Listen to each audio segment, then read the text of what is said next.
Today I'm going to teach you how to create this disgustingly clean echo trail effect inside of Premiere Pro, and make sure to stick to the end because I'm going to give away a free preset of this effect.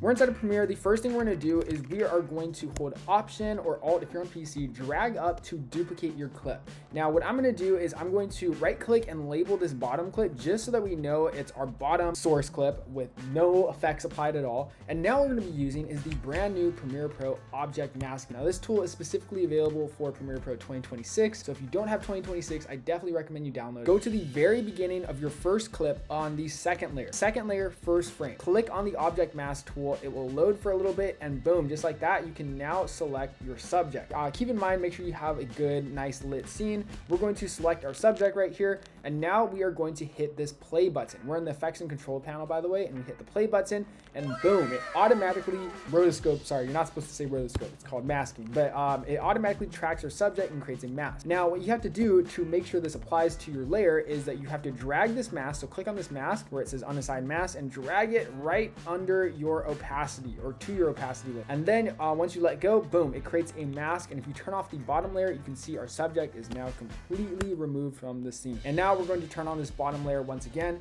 We are going to hold Option or Alt and duplicate the second layer one more time. And then for this middle layer, we're going to right click it and we are going to nest. Now you can name it whatever, it doesn't really matter. Now we have a red, green, and yellow. So I like this color grading, this color coding, so we can just keep track of what we're doing. We're gonna go to our effects and presets, and we're first going to search for the echo effect. Now this is where our free preset comes in handy. We're going to drag and drop the 11% echo preset to our middle green layer.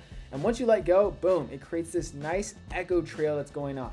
Now, for some of you, this might be fine. You just want to leave it as is, but for those of you who want to take a step further, I definitely recommend going ahead and adjusting the number of echoes to something like 8. And then what we're going to do is we are going to color grade this. Now I have another free preset. This is our thermal free preset, which I've also linked down below. You really got to check out our free presets. I do make a lot of free presets just because there are things I wish I had when I started out editing. And then also, if you're interested, you can check out the full packs as well, which has a bunch of more presets and custom templates that you can use to edit a lot faster. So if you want to check them out, I've linked down to them below at 11%.net. I'm going to drag one of these thermal presets to our middle green layer, and I'm going to let go, and instantly it creates this sick thermal color grid. Now for those of you who might not be the vibe, you can go ahead and choose another one. Let's try this one. Oh, that one looks sick too. Let's try number 3. Ooh, this one kind of looks crazy.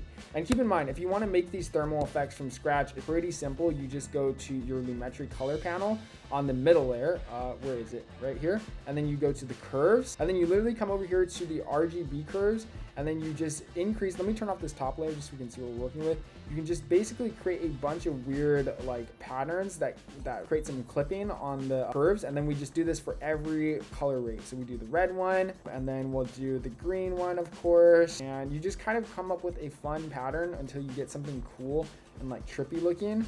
And then essentially that's how you make thermal effect. It's really just, you know, having fun with it. And this looks kind of trippy. We got some really crazy looking like distortion going on. Let me go back to this white one and turn this white one back to 0. Yeah, this looks crazy, wild. Let me try to go ahead and bring in some oranges, and then maybe we can bring up some reds as well. So you can literally see how easy it was for me to make a thermal effect from scratch. I'm just like making it up as I go. And then we got the crazy trail color glow. And then if you want to add the glow, of course, you can just go to your effects and presets, and you can search for the new Wonder Glow effect, which is added Premiere Pro. And I apply this to our middle green layer, and then I'm just going to increase the glow size. Where is it? Wonder Glow, to increase the size a bit to maybe something like 100. And then if we turn on the top layer, now we got that crazy echo thermal trail. This looks super sick. As I mentioned, I've linked down to the free preset down below, but of course no effect is done without some camera shake. So we're going to be using our AI plugin AutoEdit,